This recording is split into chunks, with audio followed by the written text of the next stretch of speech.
kemana-mana, ke pusat institusi ini sering sekali datanya tuh tidak ada atau tidak adekuat. Kenapa? Karena memang negara kita ini sarana untuk mendiagnosisnya ini masih kurang. Selain kesadaran daripada masyarakat kita untuk memeriksa diri, budaya general check up, pemeriksaan rutin itu negara kita belum bagus. Dan kalaupun kita melakukan general check up, biasanya nggak sampai ke kepala. Mungkin kalau Mbak Rini pernah general check up, paling periksa darah, foto paru, atau EKG jantung misalnya. Jarang tuh sampai foto kepala, sehingga ini sering sekali nggak terdiagnosis. Sehingga angka insiden di Indonesia-nya ini sampai sekarang ini kita belum punya data yang tepat. Gitu dia kira-kira. Tidak terungkap dengan menyeluruh ya dok. Kayak fenomena gunung es juga dok. Benar, kemungkinan besar ya. Oke, baik, slide berikutnya lagi ya. Kita cepat aja ya bahas slide-nya ya.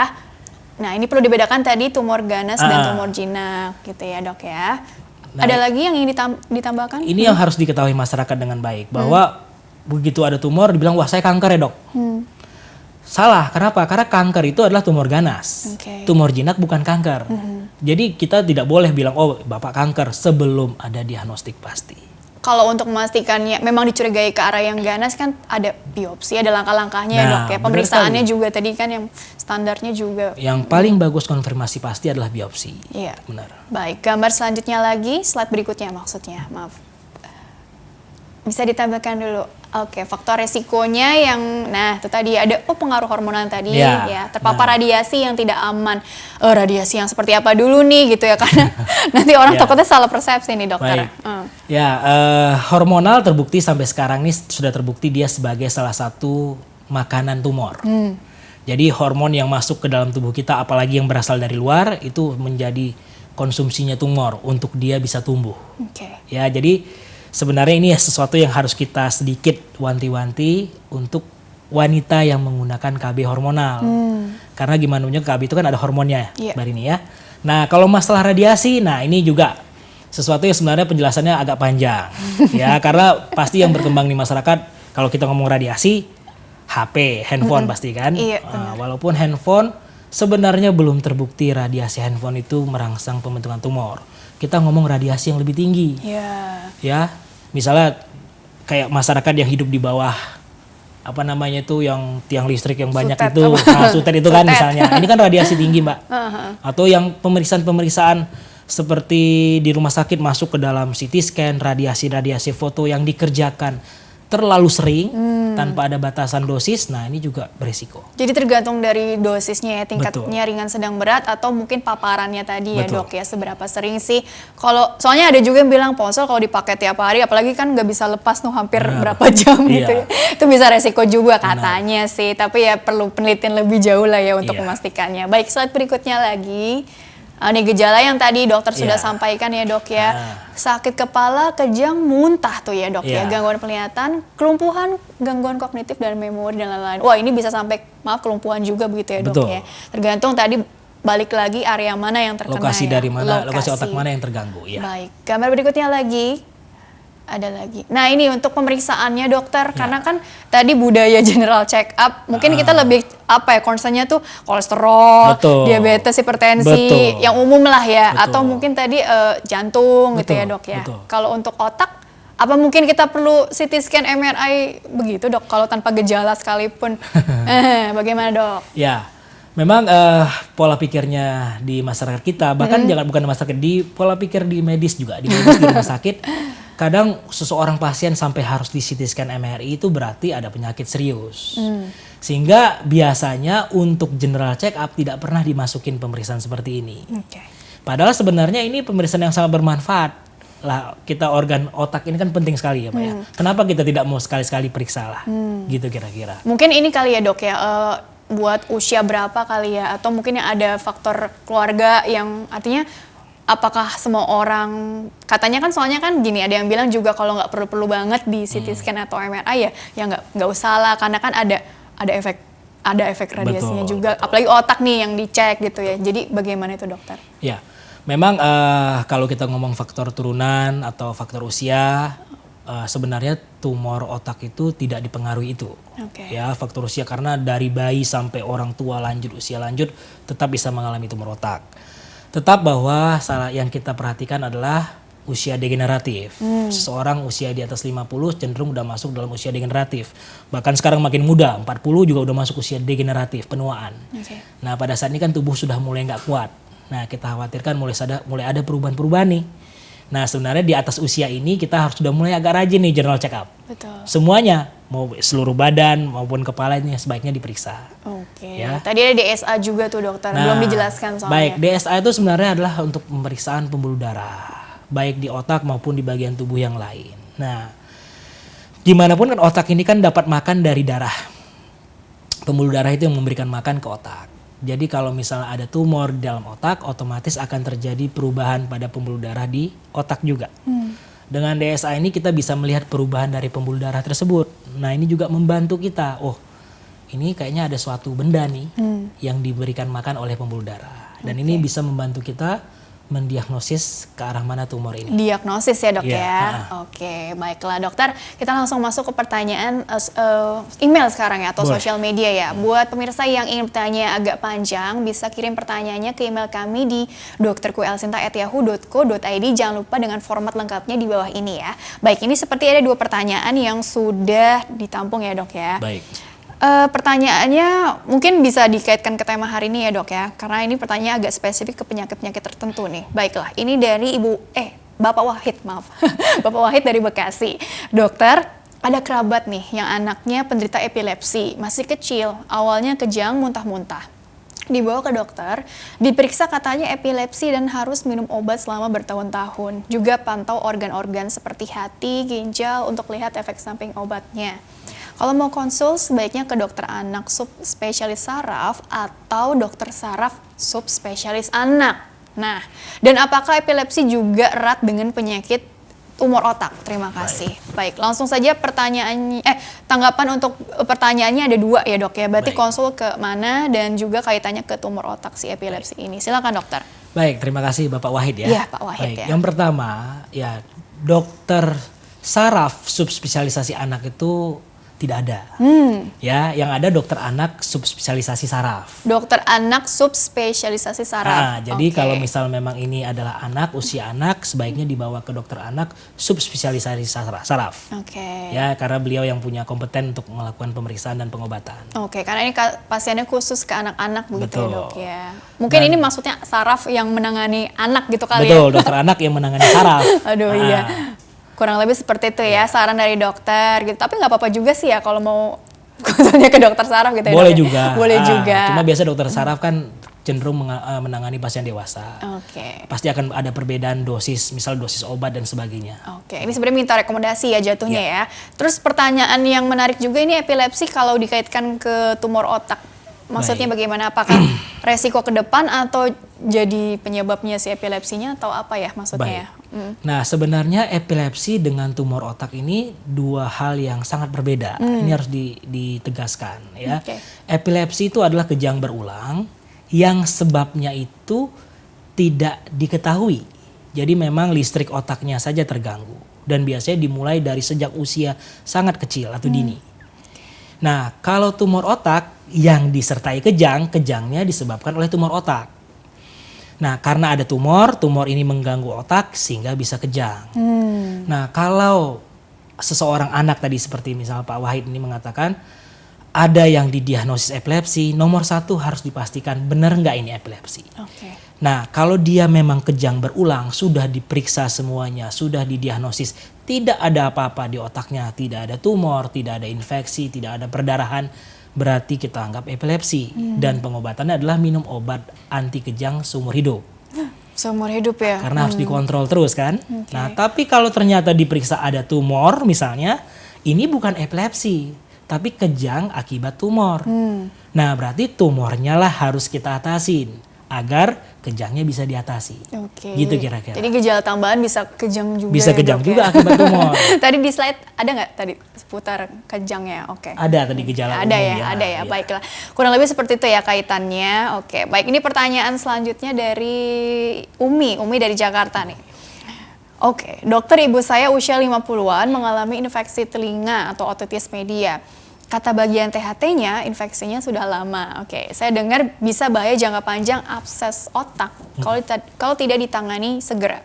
kumannya bisa ke bagian otak gitu. Dia bertanya seperti itu, dokter. Ibu saya memang sudah sering sakit kepala hampir setahun. Apakah ini gejala ada masalah di saraf otaknya? Mohon tanggapan, terima kasih. Oh, jadi kaitan antara infeksi telinga dengan abses otak gitu ya. Silakan dokter, langsung saja untuk Umi ya dari Jakarta. Baik Ibu Umi ya, ini sebenarnya benar sekali nih ya. Jadi gini, rongga telinga kita, apalagi rongga telinga bagian dalam itu pembatasnya dengan rongga otak itu cuma tipis sekali. Sekatnya itu mungkin paling hanya 2-5 mili. Sangat tipis. Jadi sebenarnya dekat sekali antara rongga telinga di dalam dengan rongga otak atau rongga kepala yang isinya otak. Nah, kalau ada infeksi di dalam saluran telinga, nah ini apalagi kalau tidak teratasi, ini infeksi ini akan terus bertambah. Dan setiap kali ada radang, ada infeksi, itu akan merusak jaringan. Dampaknya adalah sekat itu pun bisa runtuh. Bahkan infeksi itu bisa menembus sekat itu. Alhasil akan masuk ke otak. Dan benar, kalau infeksi masuk ke otak bisa berakibat abses atau meningitis misalnya dan sebagainya. Nah, jadi infeksi yang tidak tertangani pada telinga bisa berakibat infeksi pada otak pada akhirnya. Jangankan telinga Bu Umi, di gigi, infeksi gigi juga bisa sampai ke otak.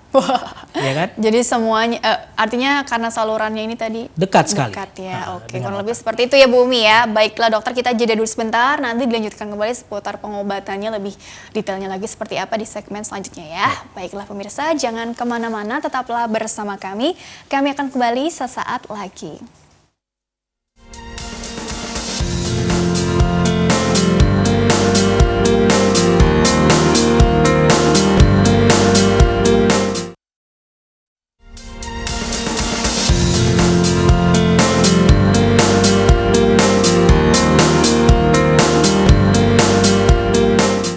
Ya pemirsa, terima kasih Anda masih bersama kami di program Dokterku, disiarkan langsung dari studio El Sinta TV 94,8 FM Fit Radio Bandung dan 95,7 FM Fit Radio Semarang. Masih bersama dengan Dr. M. Radian Arif SPBS, dokter spesialis bedah saraf dari Pusat Kanker Nasional Rumah Sakit Kanker Darmais Jakarta, untuk membahas mengenai tumor otak ya dan penanganannya. Dan dokter, karena waktunya terbatas juga, ini aku langsung minta naikkan saja ya slide seputar terapinya nih, karena perlu dibedakan antara tumor jinak dan ganas. Nah ini operasi, tadi penelpon juga berkali-kali bertanya seputar operasi ya dok ya.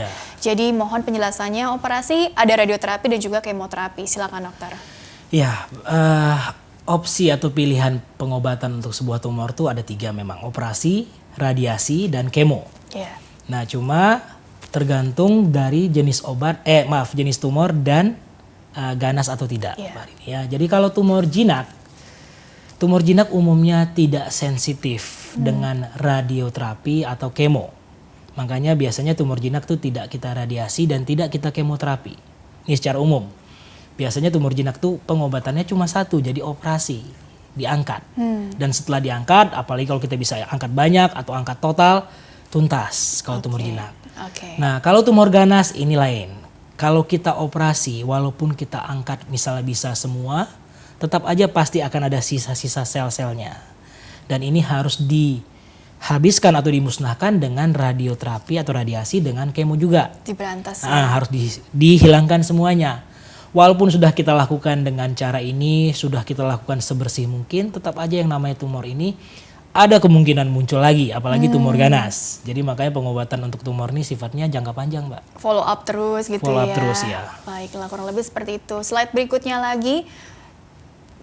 Oh, ini menarik ya dok seputar edukasi, karena penting gitu. Karena tadi ada penelpon juga yang bertanya efek takut dengan operasi, karena tadi dokter sudah jelaskan juga ada resiko perdarahan. Tapi kan tentunya kan dengan pertimbangan yang sangat matang, minimalisir resikonya juga kan sudah dipertimbangkan juga oleh pihak dokternya juga ya dok ya. Ini edukasi apa saja yang biasanya ditanamkan gitu kepada pasien dan keluarga pasien tentunya dokter? Ya, jadi karena tumor ini kita belum bisa memastikan penyebab pastinya apa. Nah makanya kita memang selalu pada akhirnya mengedukasi ke setiap masyarakat untuk hidup sehat. Kita harus mencegah setiap sel di tubuh kita itu jangan sampai stres. Setiap sel dalam tubuh kita itu jangan sampai terbebani. Makanya kita harus hidup sehat. Jadi dimulai dari apa? Dimulai dari diet, makanan yang baik. Ya saya sih mungkin masih golongan kuno ya, 4 sehat 5 sempurna atau masih ada sekarang Mbak ya. Seimbang lah. Seimbang ya. Kemudian olahraga yang baik. Betul. Ya kita jauhilah semua yang bisa mengganggu tubuh. Kemudian yang kedua ini jauhi stres. Ya, orang sering menganggap ya stres itu mungkin biasa, bekerja, capek dan sebagainya. Tapi stres itu juga ternyata membebani sel tubuh kita, dan ketika sel tubuh kita stres, disinilah kesempatan bagi radikal bebas masuk untuk mengubah si sel itu menjadi tumor. Aduh, dibawa fun aja deh hidupnya. Dibawa tenang aja hidupnya, Pak ya. Bismillah gitu ya.